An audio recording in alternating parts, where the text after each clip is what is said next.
Sardines for 3 days? Why would a doctor recommend that?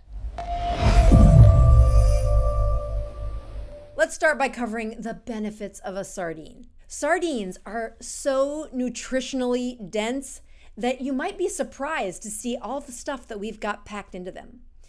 My friend and colleague Judy Cho did one of the best infographics on these sardines. Her infographic shows that it's high in omega-3s and vitamin D and E and the kind of calcium that's super easy for your body to absorb, along with the important minerals that are tucked into these little special fish. Let me just brag on how good those omega-3s are for you.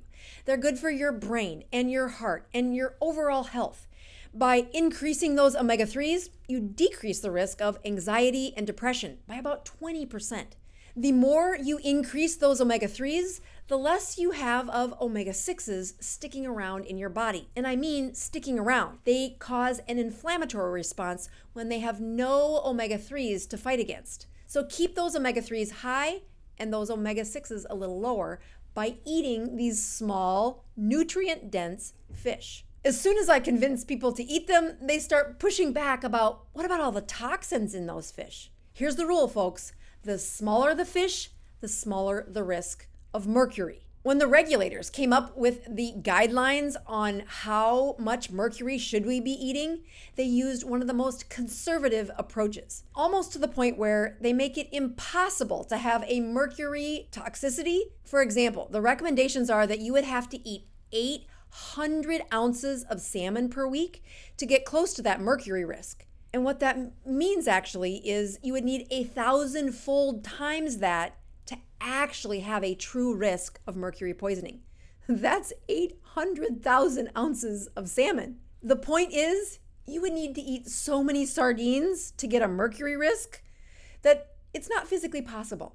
The second thing people chirp about is a BPA risk, because inside the can of a sardine is a plastic lining, and indeed there may be a slight amount of BPA in there.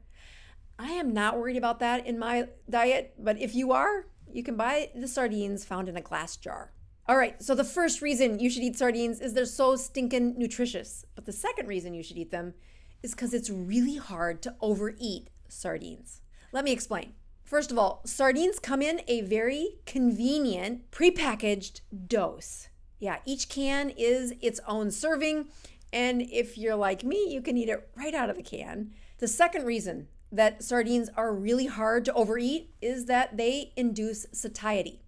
Yeah, when you eat that fatty protein little fish, it surges the fat-based hormones that are in charge of suppressing our appetite. It surges things like cholecystokinin, peptide YY, and your bile production increases. The bile emulsifies the fat and protein in that fish and allows you to absorb it.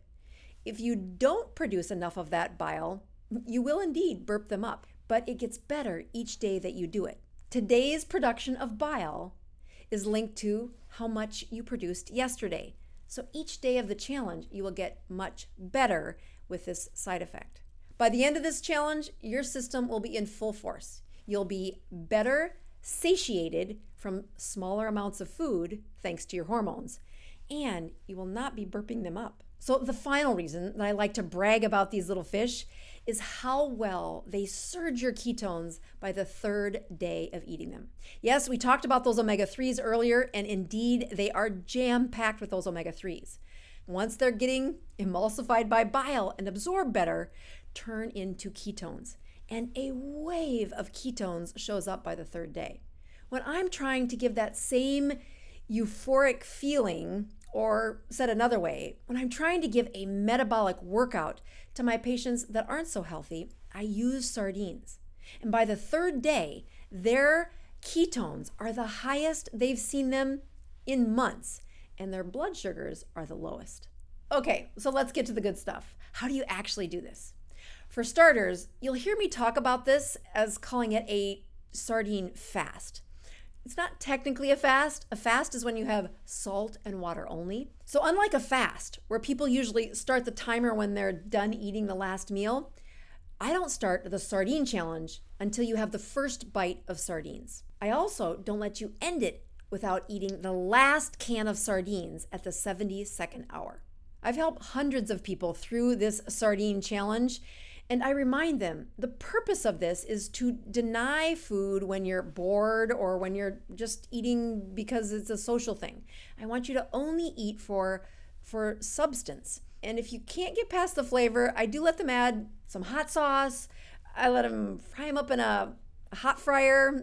The crispiness can help a little bit. I think it's important to add pepper.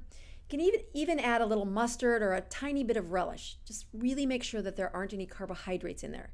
We are trying to stick to food that is a high nourishment and for that purpose only. It is a time of denial. The length of the fast is 72 hours. That's from the first bite to the last can of sardines. During that time, there is no eating window. Whenever you feel hunger, eat. I don't care if it's 3 a.m. Get up, eat the can of sardines. I recommend you don't do this alone. Yes, bring a friend with you on this sardine challenge. The support is welcome, but the positive peer pressure is also a way to get you all the way through the 72 hours. You want to use their disappointment to help you. Be sure you're checking your morning fasting glucose and your morning fasting ketones. You are going to be amazed at what your numbers are the day after your 72-hour challenge. If you want to find out my personal reasons for doing a whole week of sardines during a time where I needed less choice and less stress, check out this video. It's pretty entertaining.